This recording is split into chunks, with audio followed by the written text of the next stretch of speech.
सृष्टि के निर्माण के लिए कृष्ण स्वयं को असंख्य रूपों में विस्तारित करते हैं, जिन्हें उनके पूर्ण विस्तारों के रूप में जाना जाता है, जो शक्ति और ऐश्वर्य में उनके बराबर है। ये सभी विस्तार कृष्ण के व्यक्तित्व का ही एक अंश है, उनके स्वांश है। स्वयं कृष्ण है, लेकिन फिर भी वे स्वतंत्र विचारों और कार्यों वाले व्यक्ति हैं। ये पूरा सृष्टि के कार्यों का निर्माण क्रम बहुत ही रोचक है। तो इस एपिसोड में हम विस्तार से जानेंगे कि कृष्ण अपनी एग्जीक्यूटिव टीम का निर्माण कैसे करते हैं।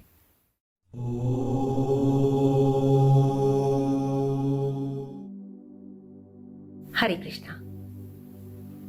अधिकांश लोग भगवान की कल्पना एक अत्यंत मेहनती व्यक्ति के रूप में करते हैं और सोचते हैं कि इस दुनिया को चलाने से अलग उनके पास कोई समय नहीं बचता होगा, लेकिन ये एक भ्रम है। वैदिक साहित्य में ये दावा किया गया है कि सर्वोच्च भगवान सृष्टि के रचनात्मक कार्यों में सीधे भाग नहीं लेते हैं।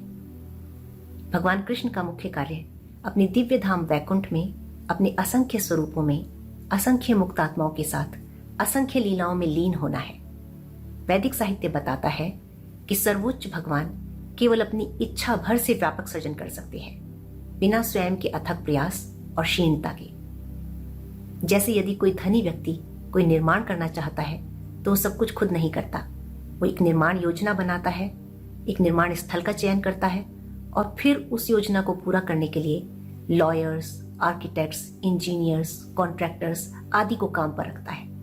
ठीक इसी प्रकार क्योंकि भगवान के पास असीमित शक्ति और ऐश्वर्य है, तो एक धनी व्यक्ति की तरह सृष्टि के सृजन के कार्यों के लिए विशेष अधिकारी नियुक्त करते हैं। सर्वोच्च भगवान रचनात्मक कर्तव्यों को कैसे और किसे सौंपते हैं, यह अद्वितीय और रोमांचक है। कृष्ण की स्वयं को विस्तारित करने की क्षमता अकल्पनीय है, सामान्य तर्क की सीमा से परे। लेकिन यह अकल्पनीय इसलिए है क्योंकि हम मनुष्य ऐसा नहीं कर सकते और कभी किसी को ऐसा करते हुए नहीं देखा है। लेकिन परमेश्वर सर्वशक्तिमान है, वो जो चाहे कर सकते हैं। सृष्टि के निर्माण के लिए कृष्ण स्वयं को असंख्य रूपों में विस्तारित करते हैं, जिन्हें उनके पूर्ण विस्तारों के रूप में जाना जाता है, जो शक्ति और ऐश्वर्य में उनके बराबर है। ये सभी विस्तार कृष्ण के व्यक्तित्व का ही एक अंश है, उनके स्वांश है। स्वयं कृष्ण है, लेकिन फिर भी वे स्वतंत्र विचारों और कार्यों वाले व्यक्ति हैं। वे केवल उनका प्रतिबिंब मात्र नहीं है, बल्कि पूर्ण रूप से स्वावलंबी व्यक्ति है। इसके लिए ब्रह्म संहिता एक सदृश देती है कि जिस प्रकार एक दीपक अन्य बहुत सारे दीपकों को प्रकाशित कर सकता है और फिर भी उसका अपना प्रकाश कम नहीं होता, ठीक इसी प्रकार कृष्ण स्वयं को असंख्य रूपों में विस्तारित करते हैं और फिर भी बिना किसी व्यय के सर्वोच्च के रूप में अपनी मूल पहचान बनाए रखते हैं। ये पूरा सृष्टि के कार्यों का निर्माण क्रम बहुत ही रोचक है।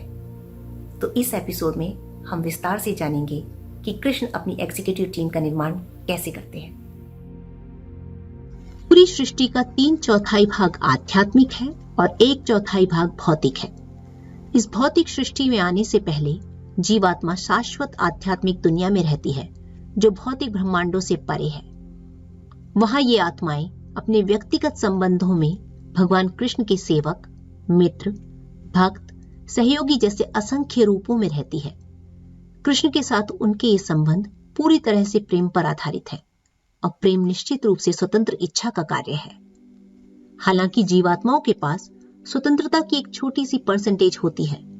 वे सर्वशक्तिशाली सर्वोच्च व्यक्तित्व के अधीन रहना चुन सकते हैं या वे उनकी सेवा की उपेक्षा करने और स्वयं स्वतंत्र स्वामी बनने की इच्छा कर सकते हैं।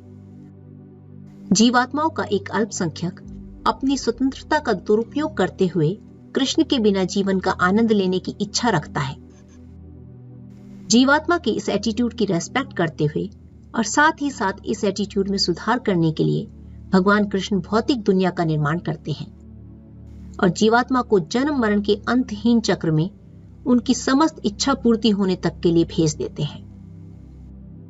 भौतिक ब्रह्मांडों के खोल के भीतर ये फ्री माइंडेड जीव 84 लाख प्रजातियों में अपनी इच्छाओं के अंत तक घूमते रहते हैं। ये तथाकथित मुक्त जीवात्माएं हठ पूर्वक भौतिक तत्वों से बने शरीर का आनंद लेने की कोशिश करती हैं और विशेष इंद्रिय भोग प्रदान करने वाले देहांतरण से गुजरती रहती हैं। हम ये तो जान गए कि भौतिक सृष्टि का निर्माण क्यों हुआ। चलिए अब जानते हैं कि इस भौतिक सृष्टि का निर्माण और प्रबंधन कैसे होता है। श्री कृष्ण सृष्टि के सृजन, पालन और संहार के लिए प्रत्यक्ष रूप से स्वयं को सम्मिलित नहीं करते। संसार की सृष्टि के लिए वे स्वयं का विस्तार कारणोदकशायी विष्णु या महाविष्णु के रूप में करते हैं। महाविष्णु भगवान कृष्ण के इस स्वरूप में अनंत ब्रह्मांडों से निर्मित भौतिक जगत का यानी मेटीरियल वर्ल्ड का पूरा कार्यभार स्वयं संभालते हैं। महाविष्णु को भौतिक क्षेत्र में भगवान के सर्वप्रथम विस्तार के रूप में जाना जाता है। वो आध्यात्मिक आकाश में स्थित कारणोदक या कारण नामक महासागर में निवास करते हैं, जो भौतिक सृजन का मूल है और आध्यात्मिक और भौतिक दुनिया के बीच की बाउंड्री है। पवित्र गंगा का स्रोत इसी कारणोदक महासागर से बताया गया है, जिससे गंगा ने शुद्धिकरण का प्रभाव पाया है। महाविष्णु सबसे पहले भौतिक तत्वों का सृजन करने का विशाल कार्य करते हैं और फिर उन तत्वों से एक नहीं बल्कि असंख्य ब्रह्मांड यानी सार्वभौमिक खोल बनाते हैं। इन विशाल खोखले खोलों में निचला आधा हिस्सा पानी से भरा होता है और ऊपरी आधा शुरू में खाली रहता है।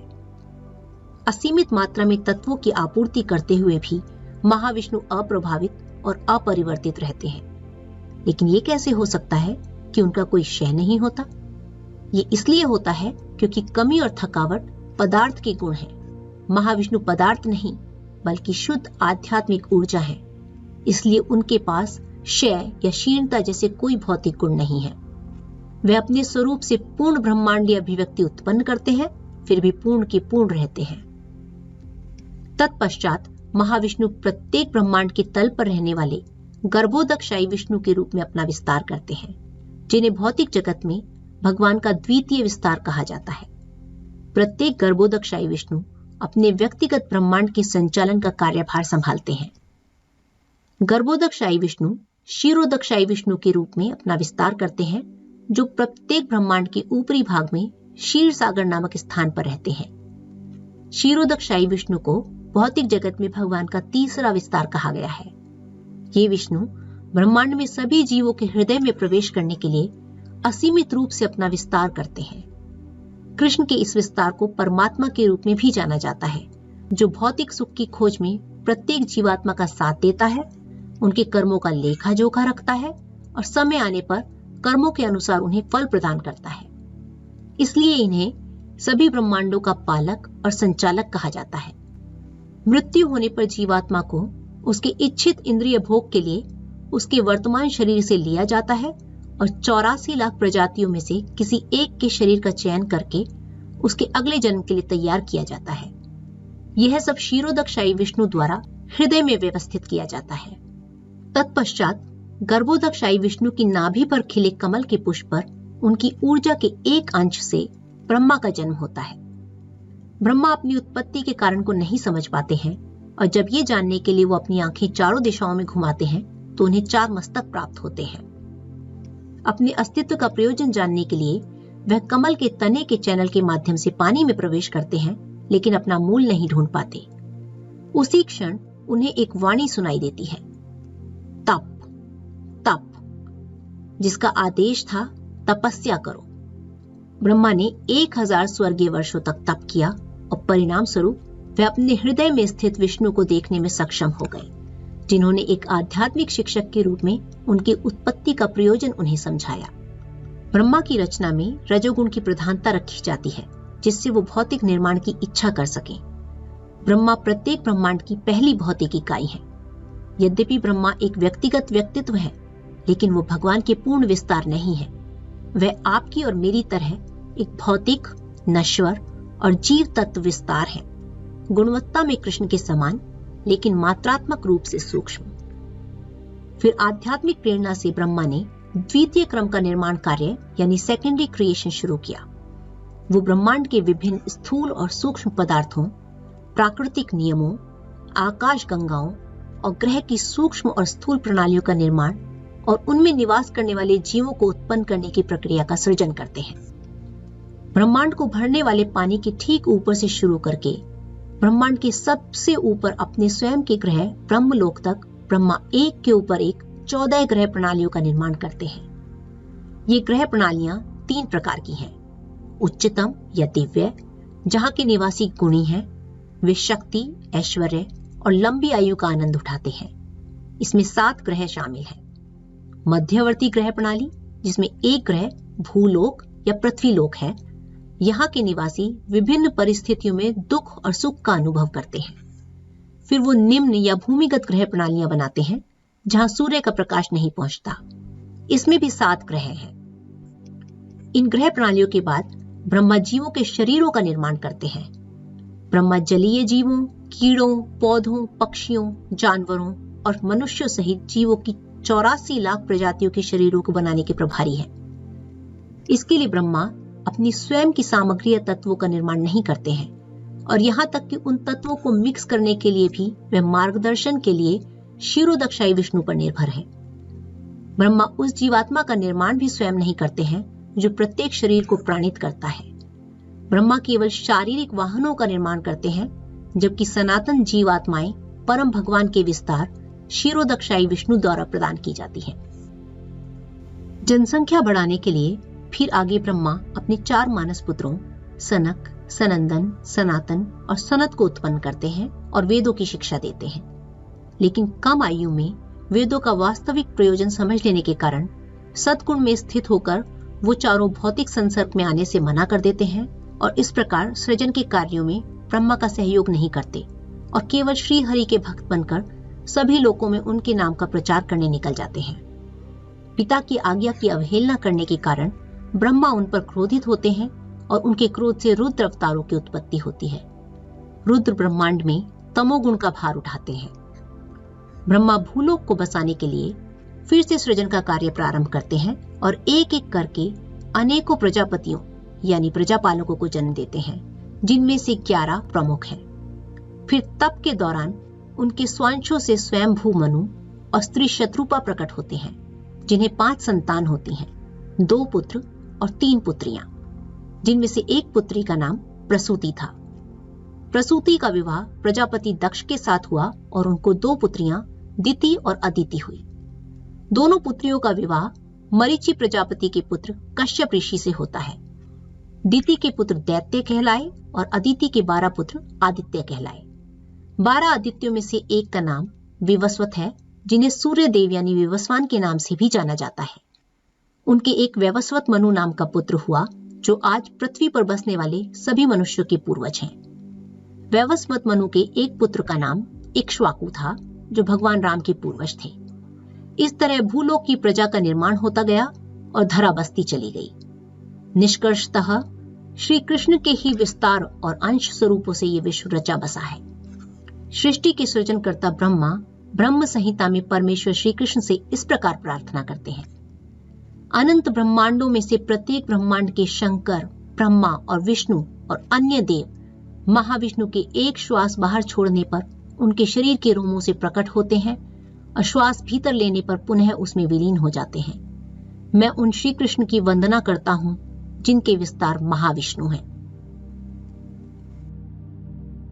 हम सभी अनुभव करते हैं कि यह भौतिक जगत शुद्ध आनंद का स्थान नहीं है, और यहाँ के दुर्गम जीवन के कारण कभी कभी लोग बोलते हैं कि यदि कोई भगवान है भी तो न्यायपूर्ण नहीं हो सकता, क्योंकि उसकी रचना रोग, बुढ़ापे और मृत्यु जैसे दुखों से भरी हुई है।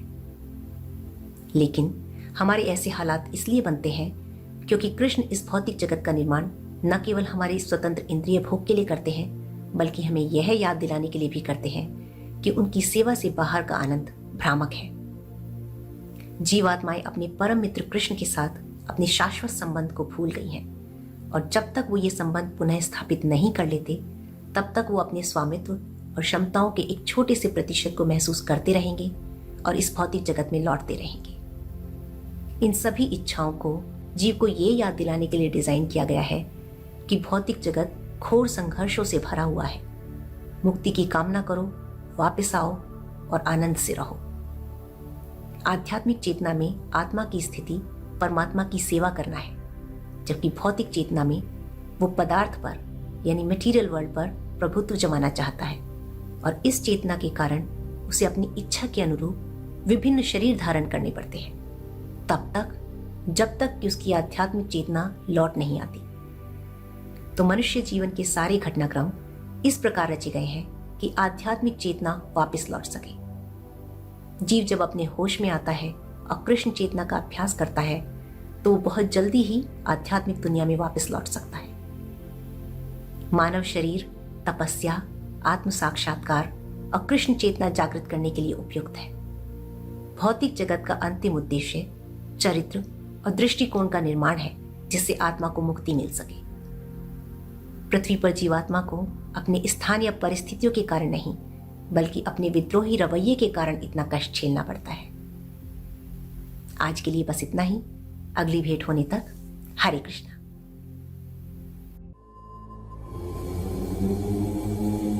हमारे मिशन से जुड़ने के लिए सब्सक्राइब करना और कमेंट करना नहीं भूलें। हरे कृष्णा।